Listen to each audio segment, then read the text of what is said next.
somewhere in Pampanga, binubutas ko yung talaga yung mga tarpulin-tarpulin niya. Talagang niyayari ko yung tarpulin niya, sinusunog ko.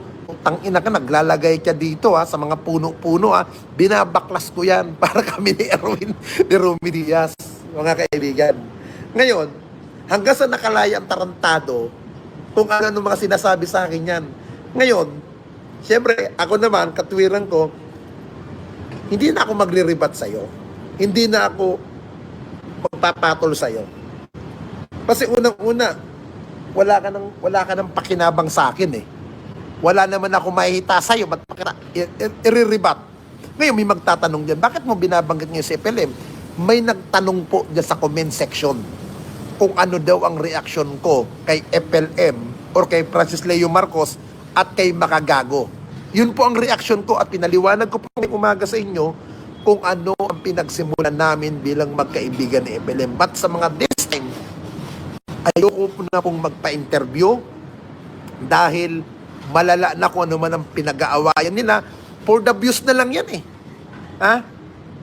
Magagamitan na lang Hindi na po ko magpapa-interview kay Makagago. Si Makagago naman, nire-respeto ko. Wala kaming masamang tinapay. I will respect kung ano man ang ginagawa mong laban mo kay FLM. Go! Support ako sa'yo dyan. Pero, to support ko, hindi na ako magsalita. Okay? Kaya, I'm sorry, MJ. Total, marami ka nang na-interview. Marami ka nang nakausap about FLM. Kaya, move on na ako dyan. Yun na ho ang huli ko. Now, kung gagamitin ito ng ibang vlogger about nung kay FLM, gamitin nyo kung gusto ninyo. Ako sinasabi ko naman, hindi naman ako nagmo-monetize. Okay? May mga kakilala si FLM, nakakilala ko din. Okay? Kaya, kahit paano naman, matanda na si FLM. Kung yan ang kabuhayan niya, wala tayong magagawa.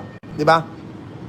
Wala tayong magagawa kung yun ang kabuhayan niya. Kung ayaw niya magbago, patuloy siya.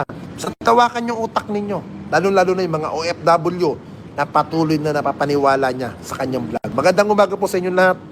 Bye-bye guys and good morning. Yan. Bye-bye na.